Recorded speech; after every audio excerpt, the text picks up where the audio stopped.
Hello guys, finally sat down to create the information regarding my dividends. This is based off the stories that I shared a few days ago. So to make life easy, I decided to do this old school and just create a PowerPoint with all the information there so that as you watch this, you can stop it, play it, and then take screenshots for any section that you would want. Now, a disclaimer before we go ahead. This presentation is not intended to advertise or sell any financial products, investment strategies, or services. This is only for education purposes. Please, this is not financial advice. If you need financial advice, or specifically in this case, investing advice on the stock market, please seek advice from someone who's registered with SEC, that is the Securities Exchange Commission, for investment advice. Again, education purposes only. So these are the questions that I received, and thank you so much for the people that gave feedback because it was so much easier to create the content because I wouldn't have known what it is that you wanted to know regarding dividends. So I've just highlighted a few too, and these are the ones that I will answer right off the bat. The first one is, did I reinvest every dividend I received? The short answer here is no. I'm sure there have been a few dividends that I have spent, but if I was to give myself a score out of 10, I probably have reinvested about 8.5 of my dividends and then chewed, as it were, 1.5. And then another interesting question that I got back was, what has been my goal with investing in stocks in terms of the income that I receive as part of my retirement plan? Now, one of the basic principles with finances is that when you're starting out, you are advised to have an emergency fund. And one thing about life that I know intrinsically is that there are good things that happen and bad things that happen. Typically, when we look at it from the financial side, we are always preparing for the bad things, but I like to look at life more holistically. So for me, I see or view organizing my money in terms of good and bad. So in this case, my stock portfolio, specifically the dividends or even the capital gains that I will earn, is meant to balance out that equation and mainly factor or look at the things that are good. So anytime an opportunity presents itself, this is where I'll typically draw the money from.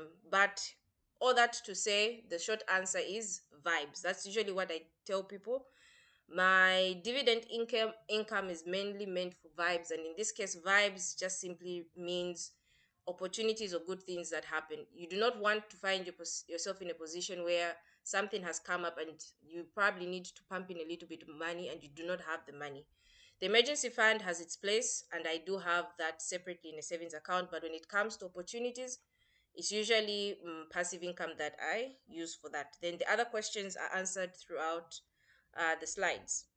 So as far as the outline, when I say I went old school, I'm literally tapping into my lecturer mode here. So this is the outline and the things that I'll discuss. So we'll start with the monthly investment data. How often did I put money in terms of laddering in monthly and also getting paid out monthly or not? So the short answer is basically from June 2021, I invested every single month in the stock market. I think I can pull this. I've created a table and asked one of these chat boxes to help like consolidate this. So you'll see months where I have highlighted the information in red. So these were typically high months. And what this means sometimes is I might have invested twice, or there was like an allowance or something and I invested more.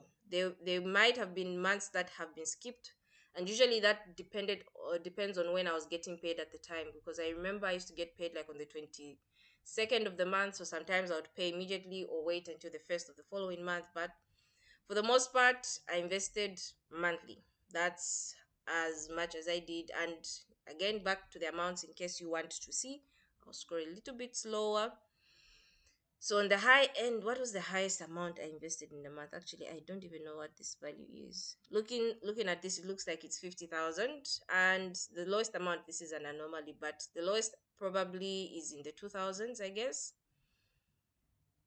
or something along those lines. So you no, actually, I have 500, and I probably remember this amount. So yes, every single month I put in money, and I always advise you to invest in that same regard. Consistency builds momentum. So that's how many times I invested. Now, regarding the actual screenshot that I shared, the dividends that I've received over time. So from 2021 to date, I have received a total of 359,000. But the question that someone raised, which is very, very important, because I know this in terms of looking at the graph and what this represents, but someone actually pointed it out to say in 2024 and 2025, there isn't much of a difference. Why isn't there much of a difference? It's simple. I haven't been investing as much as I used to in the first 3 years. So in 2024 and 2025, I've barely invested, probably 5 times in 2024 and then once in 2025. But luckily, I have this data. So in 2024, I only invested one, two, three, four, yeah, exactly 5 times the entire year. And then in 2025, just once. And this is what happens when you are not consistent. You are probably going to see a plateau, but also, as much as I haven't been investing in these 2 years, there's also another factor that you need to consider, which is dividend income isn't guaranteed. Just because you are a shareholder in a company doesn't mean you are going to receive a guaranteed dividend that year. Case in point, I think Stanchart is one of the notorious companies where they might have profits and then they just decide, nope, we are not declaring any dividend. And that's how things go. And those are the risks that you have to stomach as an investor. And that is why when you're picking an investment vehicle, you should always know the pros and cons and how you're going to handle those cons when they do come. So that is the answer. Probably in 2026, when I find employment. Oh, and by the way, I resigned in 2023, so I've been unemployed since August 2023 to date. So I haven't had a regular income. Probably that's also another reason. But it's nice to say that even though I haven't pumped in as much, I'm still able to receive the same amount from the previous years in 2024. So that is the dividend.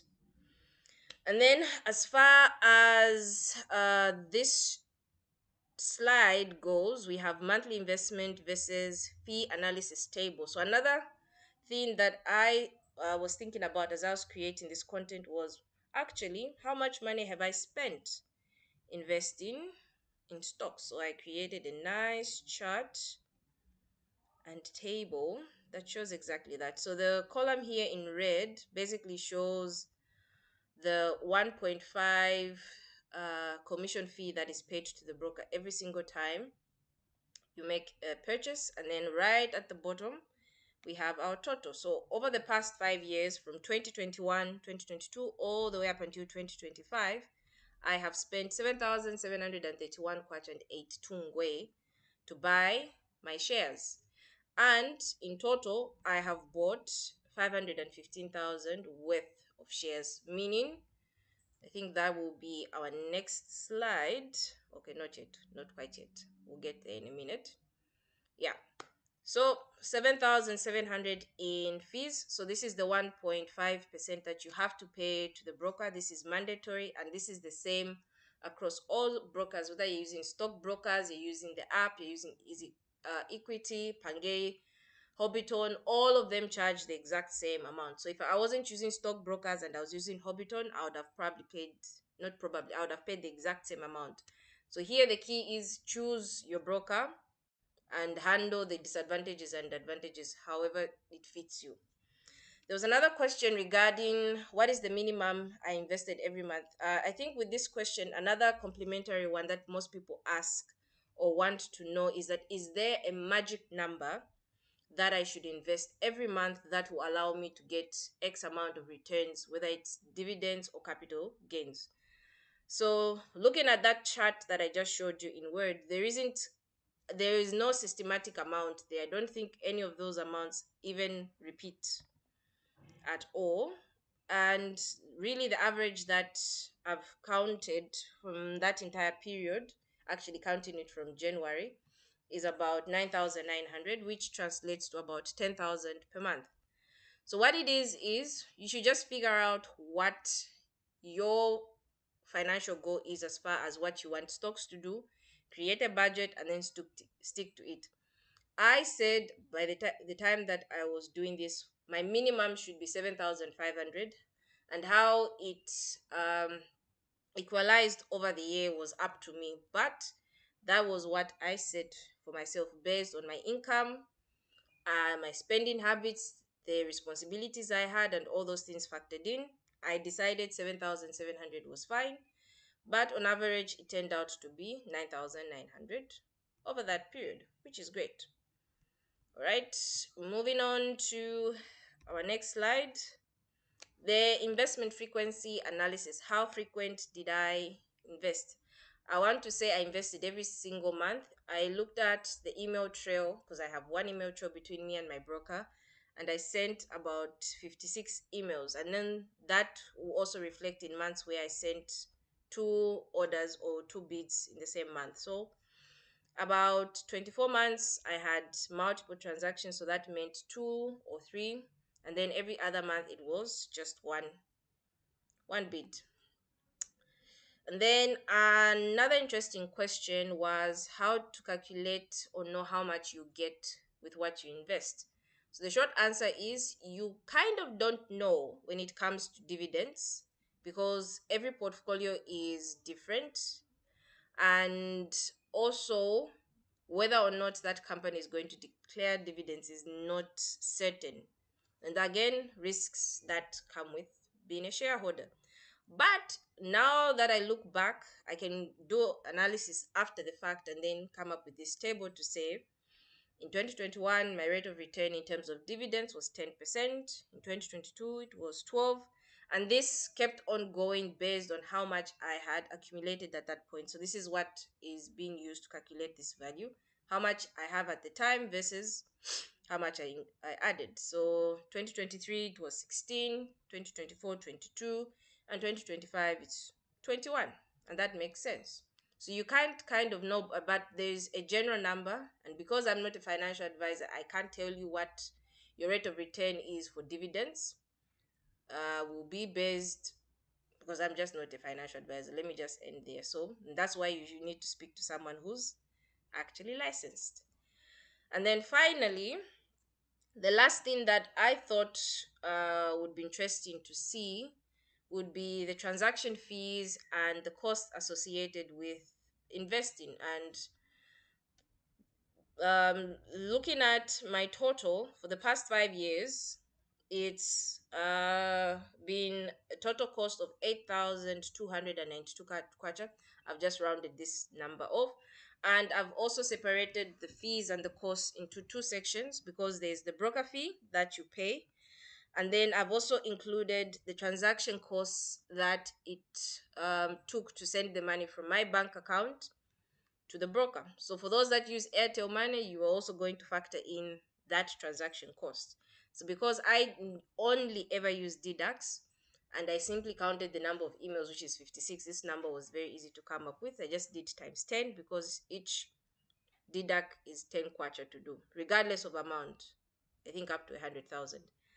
But over the years, I can see how much I've been spending. And you can see in 2024 and 2025, because I hadn't invested that much, those were the years that I spent the least. So, in a nutshell, this is everything that I wanted to share regarding my LuSE portfolio and the dividends. And I'm pretty much happy with this. I don't know if there are any questions. If it's, and also I'll say this just to close off. When you look at my personal portfolio, the money has mm, been really on the capital gain side. The dividends have been a nice to have.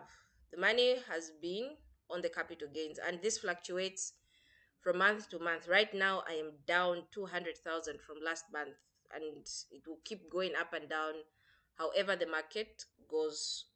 So, if there aren't any questions, or rather, if there are any more questions that I haven't yet answered, please just leave them in the comments and I'll respond to you there. And if you've got any suggestions for a further video, maybe breaking it down from the capital gains perspective. What would you want to see? So please let me know in the comments, and also just do me a favor and share this video to as many people as you know. Send this on your WhatsApp, because I really feel that this is information that people don't share regarding investing in stocks, especially when you look at it from the dividend income point of view. Because the way I see it, I read this information as, oh, I invested 500,000, and every year, at least since 2024, I'm now able to generate 100,000 in income dividend. So I would also visualize this and say, if I built a house or houses or flats worth 500,000, will they be able to give me 100,000? And for me personally, that is a risk tolerance I don't have regarding real estate. I'm like, real estate, I'm not a fan. Walls, cement, and sand do not tickle my fancy whatsoever. Anyway, I'm now ranting. Any questions, video suggestion questions for the next one, please let me know. And until I have the time to create another one, please take control of your finances and happy investing.